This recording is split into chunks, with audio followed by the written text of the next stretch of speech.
Hey, what's up guys, it's Blake and today I'm going to be going through how to write catchy pop punk leads. In this video I'm going to be sharing with you some tips and tricks that I've learned over the years from just playing and practicing and writing in pop punk bands and just doing covers and learning how each band writes and plays their music and the patterns that go on through those lead guitar parts. Overall in pop punk there is minimal music theory needed to get by and write really effective and really catchy parts that overlay the main guitar in a lot of these songs. They're all based upon very simple principles that pretty much any guitarist of every skill level can pick up super easily and use them in practice in their own songs. There's only really a few things you need to know about music theory to really get going, and we're going to cover those small things in this video.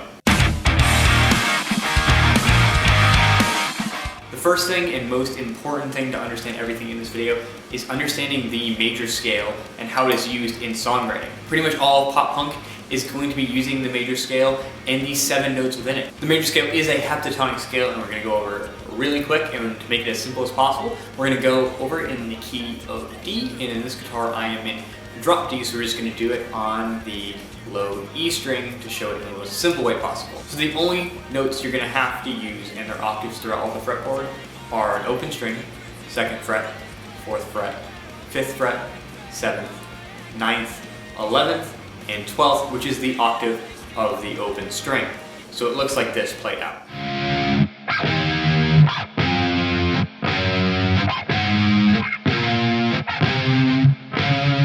The roots of the scale is going to be where your chord progression comes from and what all the songs are really based off of and what the skeleton of them are. Probably the 3 most important notes in this scale are the root, the 4th, and the 5th. And in this position it's going to be the open string, the 5th fret, and the 7th fret. Most songs are going to use these 3 notes as they're really home notes. These notes are going to give the song structure and are going to give the song a sense of continuity and a sense of familiarness.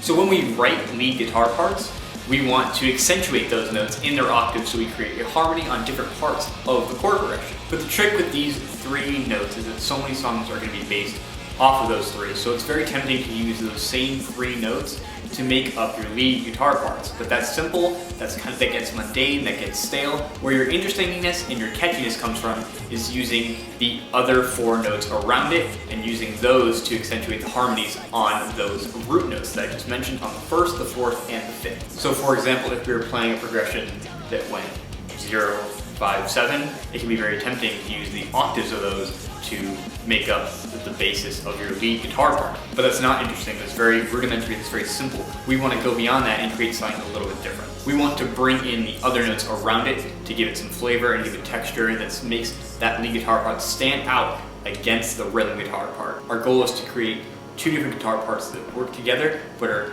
equally different in achieving 2 different things. So throughout my many years covering songs, I've noticed 3 different styles of pop punk lead playing throughout basically every single pop punk band. The first is octave leads, and bands like Neck Deep do this really well. The second is a droned root note with higher notes playing above it to make up the melody. The Story so far does this one amazingly. And the last one is just single note playing that really creates a melody, and bands like Knuckle Puck and the Wonder Years really excel at this style. And with all 3 of these different playing styles, we have to incorporate that usage of all the notes of the key and not just use the 1st, the 4th, and the 5th to really make it interesting. And all the bands I've mentioned do this technique absolutely perfectly. They use all these different notes to create a sense of melody and harmony over their rhythm guitar parts. So to demonstrate this, I'm going to be using the same chord progression based off of the major scale in the key of D and use those 3 styles of lead guitar playing over it to show how different they can be and to really decide what they bring to the table individually and what style you can use to fit the songs that you're writing. So to start this process off, I'm going to be using a progression just made up of these first 4 notes of the key, the open string, the 2nd fret, the 4th fret, and the 5th fret, and I'm just going to be using power chords to get that across. So the constant rhythm guitar part we're going to be using for this video sounds like this.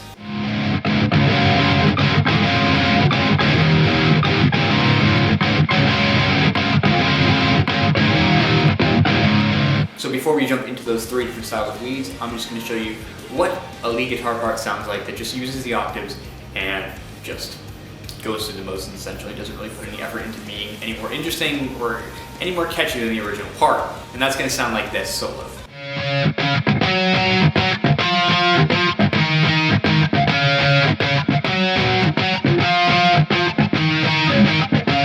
And once we put them together, it's going to sound like this.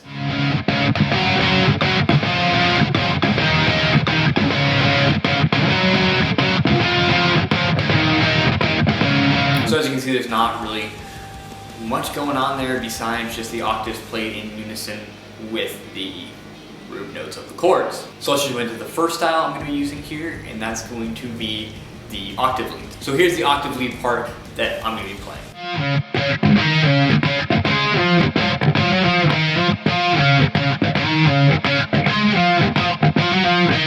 And this is what it sounds like with that rhythm guitar part.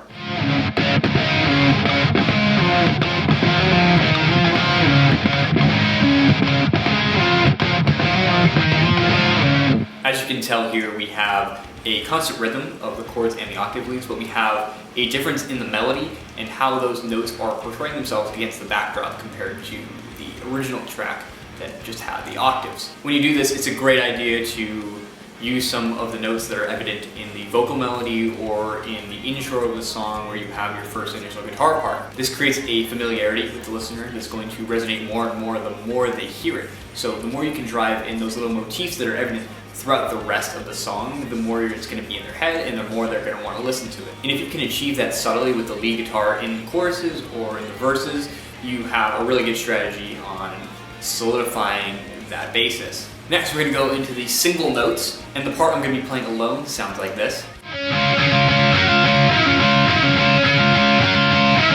And then with the backing rhythm guitar, it's going to sound like this.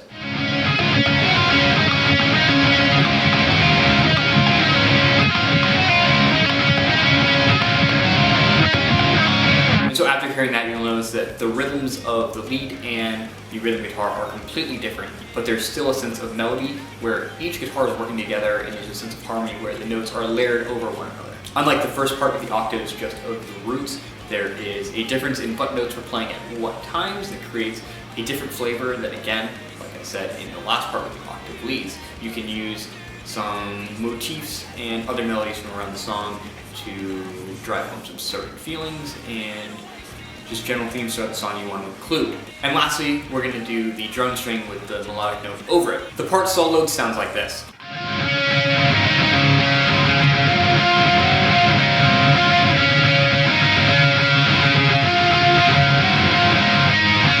And with the rhythm guitar in the background, it sounds like this.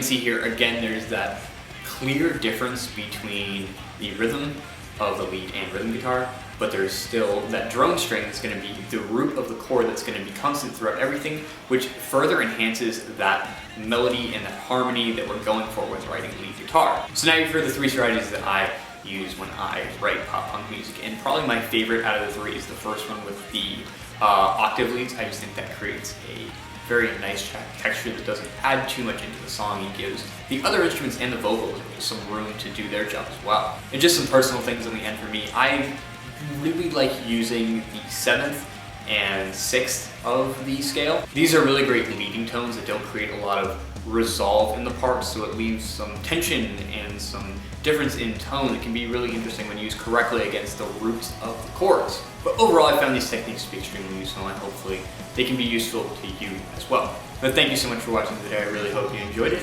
If you liked it, please leave a like below and subscribe for more guitar-related content. And again, thank you so much for watching.